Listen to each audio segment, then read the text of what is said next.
Hello friends, आज हम बात करेंगे एक बहुत ही आम लेकिन अक्सर गलत समझे जाने वाले विषय पर, सिस्ट के बारे में। वीडियो शुरू करने से पहले डिस्क्लेमर, यह वीडियो केवल शैक्षणिक जानकारी के उद्देश्य से बनाया गया है। मैं कोई डॉक्टर या चिकित्सा विशेषज्ञ नहीं हूँ। कृपया किसी भी प्रकार के इलाज से पहले योग्य डॉक्टर से सलाह अवश्य लें। आज हम इन टॉपिक्स को कवर करेंगे।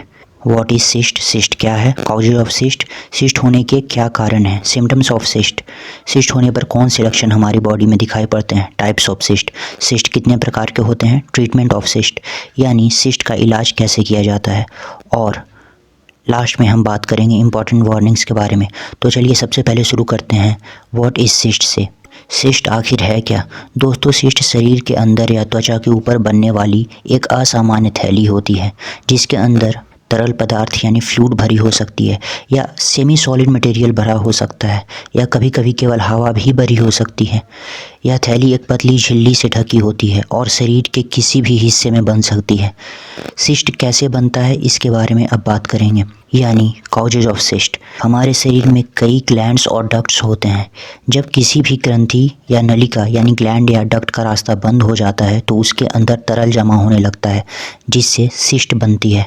दूसरा रीजन है इन्फेक्शन। कई बार जीवाणु या विषाणु के संक्रमण के कारण हमारा शरीर इस तरह से प्रतिक्रिया देता है कि सिस्ट बन जाता है। तीसरा रीजन है हार्मोनल इम्बैलेंस। विशेष रूप से महिलाओं में हार्मोनल इम्बैलेंस के कारण ओवेरियन सिस्ट का बनना आम बात है। चौथा रीजन है चोट या आघात, इंजरी या ट्रॉमा।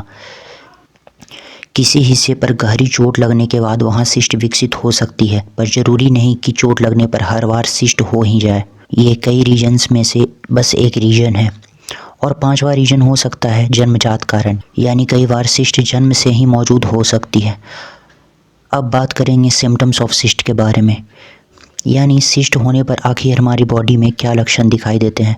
दोस्तों, हर सिस्ट में लक्षण दिखाई देना जरूरी नहीं है, लेकिन कुछ सामान्य और गंभीर लक्षण मौजूद हैं। जैसे सामान्य लक्षणों में आता है त्वचा पर गांठ बनना या सूजन होना, गांठ को दबाने पर दर्द या असहजता महसूस होना, गांठ के आसपास लालिमा होना और हल्की गर्माहट होना।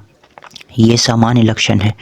कुछ गंभीर लक्षण भी हैं, जैसे तेज दर्द, बुखार, पश्च डिस्चार्ज, जिस अंग पर गांठ है उस अंग के काम में बाधा उत्पन्न होना।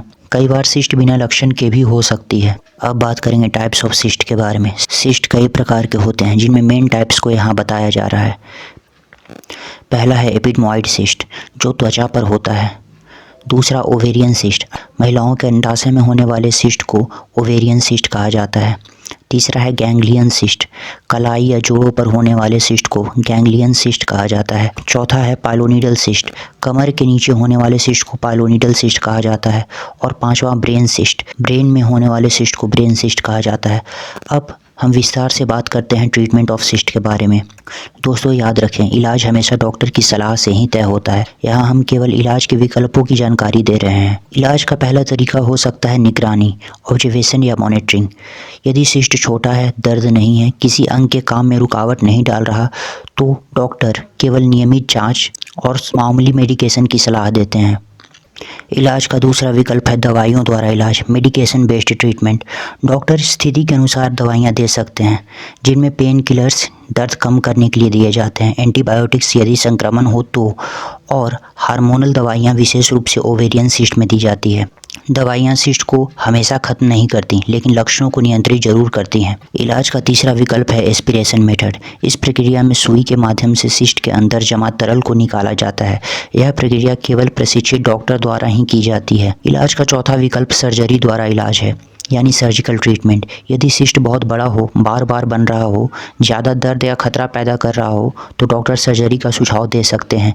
सर्जरी भी कई तरह से की जा सकती हैं, जैसे सिस्टेक्टॉमी, जिसमें सिस्ट को हटाया जाता है, लैप्रोस्कोपी, जिसमें छोटे चीरे लगाकर आधुनिक तरीके से सर्जरी की जाती है, और ओपन सर्जरी, जो गंभीर मामलों में की जाती है। अब इम्पोर्टेंस वार्निंग्स के बारे में बात कर लेते हैं। सिस्ट को खुद से दबाने या फोड़ने की कोशिश ना करें। इंटरनेट से देखकर खुद इलाज ना करें। दर्द या सूजन को नज़रअंदाज बिल्कुल ना करें। दोस्तों, सिस्ट कोई डरने वाली चीज़ नहीं है, लेकिन लापरवाही खतरनाक हो सकती है।